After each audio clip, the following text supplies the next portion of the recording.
L'Élysée s'est pour l'heure refusé à tout commentaire. Le Premier ministre Sébastien Lecornu a discrètement ce jeudi admis qu'il fallait renégocier l'accord de 1968 avec l'Algérie, qui appartient selon lui à une autre époque.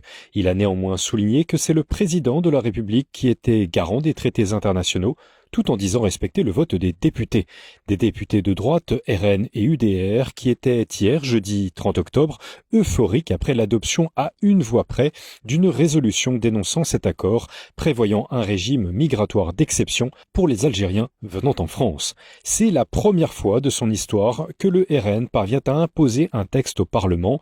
Bien sûr, cette résolution n'a pas valeur contraignante, mais qu'à cela ne tienne, Marine Le Pen a revendiqué une victoire dans la foulée du vote.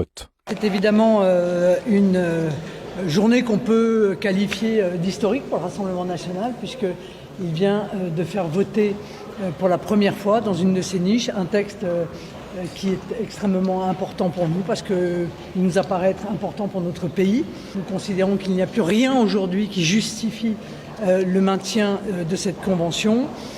Et très objectivement, je vois que la gauche est mauvaise perdante, puisqu'elle multiplie les hurlements, les insultes, les diffamations, les rappels au règlement.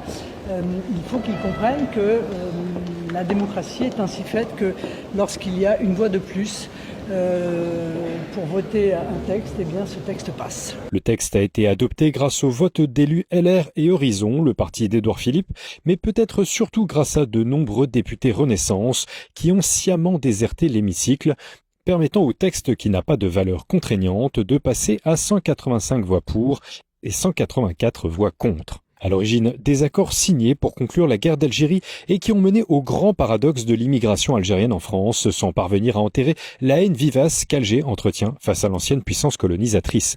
Des accords qui ont conduit à 1,5 million d'entrées nettes et régulières depuis 1968 selon l'INSEE et à la présence de 6 millions de ressortissants algériens en France, aujourd'hui selon l'aveu même du président Abdelmadjid Tebboune en 2020. Pour séjourner sur le territoire, les Algériens peuvent bénéficier d'un certificat de résidence d'1 an et non d'un visa, et ils peuvent accéder plus rapidement à un titre de séjour de 10 ans, tout en bénéficiant d'une plus grande liberté pour exercer une activité commerciale ou une profession indépendante. Il assure aussi un certificat de résidence immédiat de 10 ans dans le cadre d'un regroupement familial si l'accueillant en bénéficie.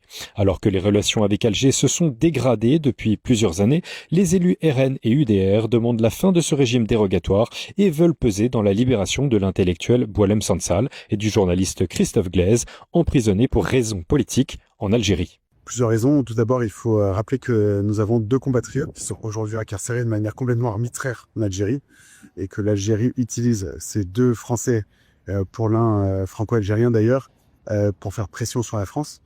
Donc il fallait montrer à l'Algérie de manière très ferme que la France a une position sévère et qu'elle réclame la libération de ces 2 personnes qui peuvent être considérées comme des otages de la dictature algérienne, premièrement. Et deuxièmement, la politique irresponsable eu égard des accords internationaux, c'est-à-dire que l'Algérie systématiquement refuse de reprendre ses OQTF. On rappelle que seulement 6% des OQTF délivrés à l'endroit de personnes de nationalité algérienne sont appliqués par l'Algérie. Donc il faut expliquer à l'Algérie que non, une relation bilatérale, c'est pas quelque chose d'automatique, que ça implique une responsabilité. Et en l'occurrence, je pense qu'il faut cesser toute relation avec l'Algérie tant que l'Algérie ne respectera pas la teneur de nos accords. Évidemment, la gauche s'est émue depuis le vote d'un racisme totalement décomplexé, selon les mots de l'écologiste Marine Tondelier, et d'une passerelle entre les macronistes et le RN, selon Clémentine Autain. Le député LFI Abdelkader Lamar, qui avait qualifié les harkis de traîtres le 29 octobre dernier en commission, et l'élu de l'UDR Hanan Mansouri de caution hier, a fait mine de s'émouvoir. En tant que fils d'immigrés algériens, ce qui m'inquiète aujourd'hui, c'est d'entendre des députés qui nous considéraient presque comme des ennemis de l'intérieur. Et c'est ça qui est inquiétant.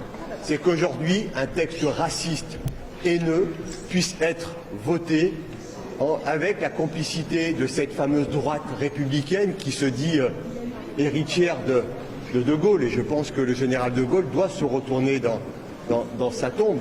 Donc oui, c'est le retour de l'OAS à l'Assemblée nationale. Et ça préfigure, et ça les Français, je pense qu'ils doivent en être conscients. C'est que serait la politique étrangère du RN s'ils arrivaient au pouvoir? Ça serait de gouverner avec quoi? Avec la haine et le racisme? C'est quoi? Ça veut dire que demain, ils referaient des expéditions coloniales en Algérie? Des accusations qui laissent de marbre à droite, où l'on plaide pour le bon sens migratoire et la fermeté diplomatique à l'égard de l'Algérie. Simplement, on demande l'application du droit commun, donc c'est-à-dire que soient appliquées les mêmes conventions avec l'Algérie que sont appliquées à l'égard du Mali, de l'Australie, des États-Unis. L'Algérie se comporte à l'endroit de la France de manière complètement irresponsable, et la France n'a que trop tardé à expliquer à l'Algérie que le rapport de force ne tournerait jamais en son avantage.